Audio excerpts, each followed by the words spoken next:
Hey everyone, another day doing flight pen construction. Today we're going to be talking a little bit about down here the chicken wire actually. I'm going to turn my camera around because I want to show everybody, because I think this is like something very important if you ever want to build a flight pen of any capacity, even if you're just going to do chickens. So I just wanted to share some of the stuff I guess I've learned over the years. I think it could be helpful for you. So I mentioned the other day when I was doing my video, this is rubber dipped chicken wire. Highly recommend this. I am basically on the final step. The next thing that I'm going to be doing is installing the canopy over the top. But I'm going to go through this real quick. So step one, you got to put your posts in the ground, right? Step two, we installed the frames for the doors. As you can see, I did them out of 4x4s, super sturdy. You can bolt them straight to the post. Each of the posts, I actually did a half bag of cement. I went 18 inches deep, so they're out of the ground 6.5 foot. I've learned that this works really well. The next thing you got to do, I buy this chicken wire. This is the dip chicken wire.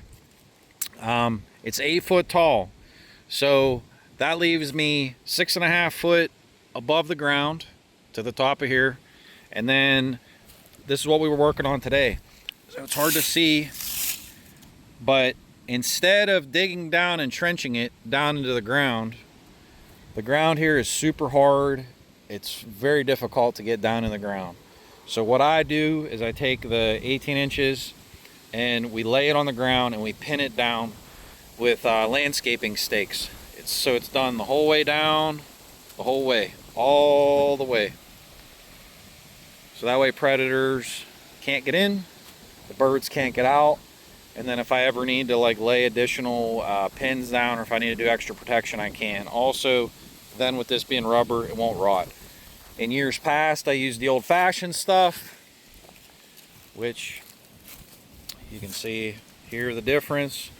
When that's down at the bottom, it can lead to now the last piece of the puzzle. So all the hard stuff's basically done. We're on to the canopy piece. So we did this yesterday. This is our guide wire. It's actually a clothesline. I use heavy staples to tie it on. It goes around basically all the frames and everything. When we go to put the canopy on, which I'll do a video on that later.